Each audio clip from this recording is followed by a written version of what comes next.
Hola mis estimados estudiantes, he preparado este video con el fin de apoyarles en los conceptos relacionados con amplificadores de potencia, un tema que debemos de abordar como parte del diseño de amplificadores. El punto principal sería la eficiencia de los amplificadores de potencia y los tipos más importantes de etapas de potencia. Bien, voy a comenzar hablando de la eficiencia. La eficiencia en términos generales relaciona una variable de salida con respecto a una variable de entrada. Hemos estado utilizando el término ganancia también de tensión para caracterizar los amplificadores de pequeña señal. Ahora que pasemos a la etapa de potencia, vamos a hablar de la eficiencia. La eficiencia lo vamos a caracterizar por el término eta con un subíndice P. Eta subíndice P sería la eficiencia de potencia, sería potencia de salida y entre potencia de entrada. ¿Cuál es la potencia de salida? ¿Cuál es la potencia de entrada? Vamos a hablarlo a nivel bloques primero. En términos generales, nosotros tenemos un amplificador de potencia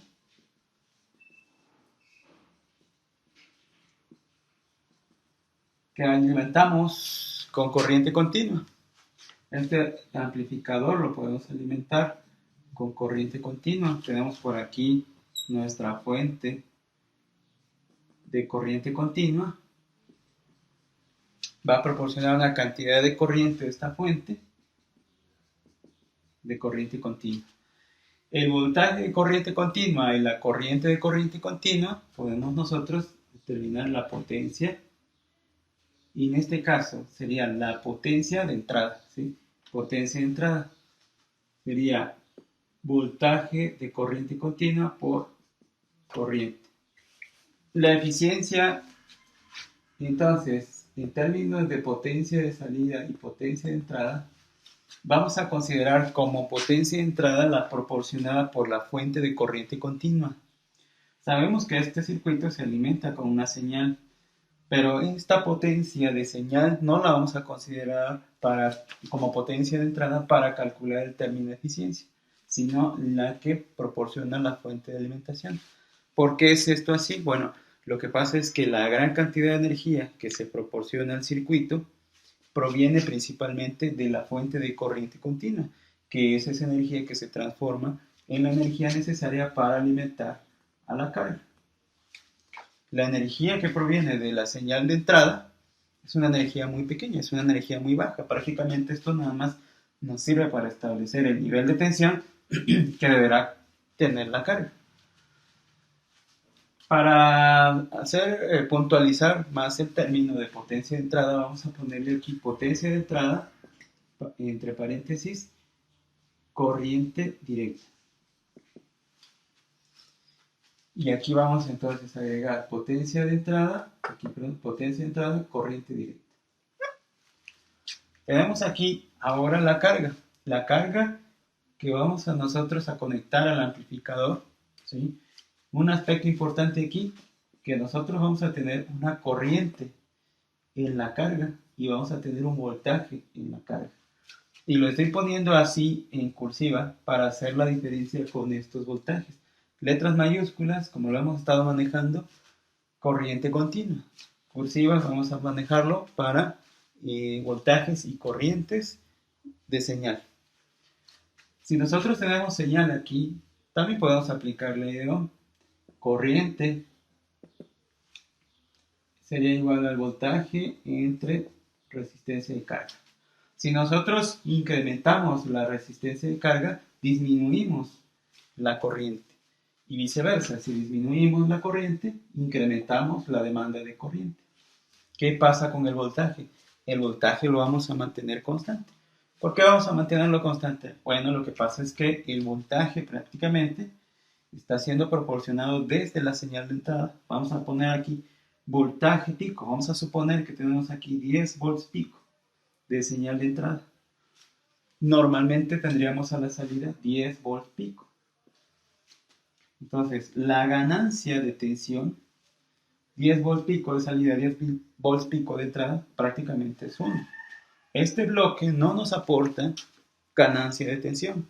Lo que nos está aportando es una cantidad de corriente necesaria para mantener los 10 volts pico si la resistencia llega a tener un valor grande o un valor pequeño. Normalmente se usan los amplificadores cuando tienen utilidad cuando la resistencia es baja, ¿sí? Estamos hablando de resistencias por debajo de 100 ohms, por ejemplo, y las corrientes que se pueden proporcionar serían a partir de 100 miliamperes, 200 o incluso el ampere. Bueno, entonces, tenemos aquí el término potencia de salida. Bien, dado que nosotros tenemos función seno a la salida,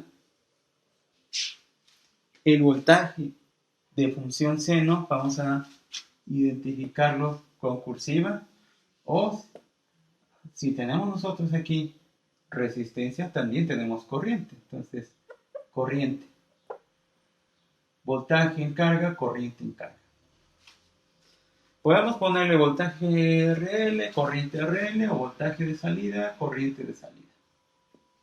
En el caso de las funciones senos, para caracterizar su potencia, necesitamos nosotros usar RMS. Para la potencia de entrada sobre la carga, para la potencia de salida sobre la carga, RL, podemos puntualizar corriente alterna y escribir voltaje RMS cuadrado, el voltaje RMS por corriente RMS. Si nosotros conocemos la corriente pico, voltaje pico, podemos conocer la potencia de salida de corriente alterna. Cuando nada más conocemos una variable de las dos y conocemos el valor resistivo, podemos usar otras expresiones que también son muy conocidas, como potencia de salida, corriente alterna, voltaje RMS cuadrado sobre RL, o potencia de salida, corriente alterna, corriente cuadrado RMS por RL. Cualquiera de estas expresiones nos sirven para calcular las potencias de salida, y aquí tendríamos que puntualizar en la expresión de eficiencia, poner corriente alterna. Y de esta manera podemos conocer la eficiencia de un circuito. La eficiencia ideal, ¿sí? Podemos nosotros decir la eficiencia ideal si potencia de salida, corriente alterna, es igual a potencia de entrada, corriente directa, entonces la eficiencia ideal es del 100%. Claro, si este factor lo multiplicamos, eficiencia de salida, potencia de salida, corriente alterna, potencia de entrada, corriente directa, por 100. ¿Ok? Tenemos eficiencia ideal del 100%. Bien, en los términos reales, nosotros vamos a tener eficiencias por debajo del 100%, y que va a depender de cómo esté construido en un circuito específico. Eficiencias típicas de los circuitos de amplificadores de potencias pueden ser eficiencias muy bajas, como por ejemplo los amplificadores clase A tienen unas eficiencias muy bajas, eficiencias del orden de 30%, o eficiencias del orden del 70% para los amplificadores clase B o clase AB. Ahorita me estaba mencionando las clases de los amplificadores, y ahorita vamos a hablar un poquito más de esta clasificación. Pero en general, entonces, tendríamos estos términos para identificar la eficiencia. Aquí siempre hay que poner eficiencia, se bendice P. Un aspecto que podemos comentar también sobre la potencia de la señal de entrada. Ya sabemos que tenemos voltaje de corriente continua y tenemos un voltaje de corriente alterna en la salida. ¿Qué pasa con la señal de entrada? Tenemos aquí señal de entrada y que es función seno y que está entrando al circuito, y por lo tanto también podría ser una señal de entrada y podríamos caracterizar su potencia de entrada. ¿Qué pasaría en ese caso? La potencia de la señal de entrada es muy pequeña. ¿Por qué es muy pequeña? Porque aquí tenemos nosotros potencia de entrada, y para hacer la diferencia con potencia de entrada de corriente directa, vamos a decir potencia de entrada de corriente alterna es voltaje de entrada RMS, voltaje cuadrado RMS, entre la resistencia de entrada. ¿Qué es la resistencia de entrada? Una resistencia que impone la topología del circuito. Dependiendo de cómo esté construido, vamos a tener una resistencia de entrada. Aquí adentro, una resistencia de entrada.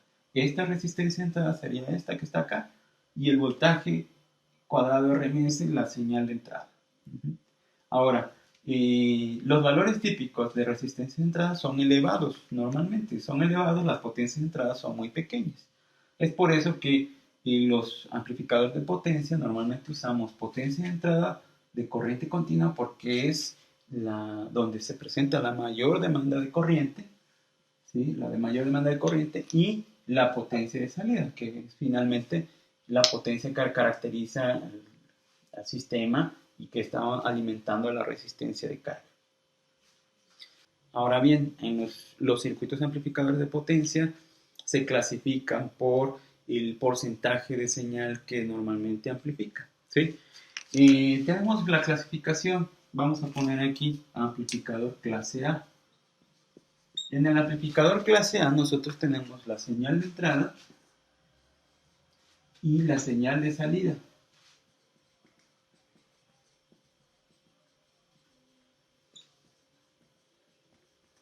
La señal de salida, ustedes dirían, bueno, esto es algo común, ¿verdad? Que si nosotros ponemos función seno a la señal de entrada, tenemos función seno a la señal de salida. Y efectivamente, todos los circuitos amplificadores de pequeña señal podrían considerarse como amplificadores tipo clase A. ¿Por qué? Porque la señal de salida es la función seno completa.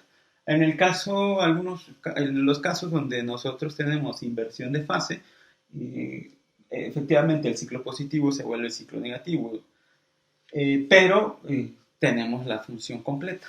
En los amplificadores clase B y clase AB, normalmente lo dibujamos de esta manera. Tenemos la función seno completa, y para el clase B tenemos señal, ¿sí?, de salida,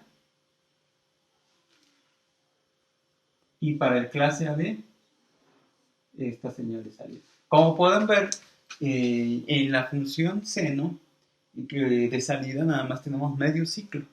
Entonces podemos decir que el clase B y el AB operan entre 0 y 180 grados, ¿sí? Esto quiere decir que nosotros necesitamos complementar el circuito clase B, o sea, necesitamos, se llaman circuitos complementarios para generar la función completa. Si quiero hacer es puntualizar aquí cuál es la diferencia entre el clase B y clase AB. El clase B tiene un problema que se llama distorsión de cruce por cero. Lo que pasa es que aquí la señal no llega completamente a ser cero. Esto se debe a un problema de construcción de los circuitos. En el clase AB se elimina ese problema, la señal llega completamente a cero. Esto influye prácticamente en la forma de onda de salida. Si nosotros conservamos esta distorsión, podremos incorporar algunos componentes no deseables en la señal. Finalmente, mencionarles que las eficiencias de los circuitos va a depender de cómo estén construidos finalmente. Las eficiencias más bajas en general se alcanzan con los amplificadores clase A. Las eficiencias más altas se alcanzan con los amplificadores clase AB.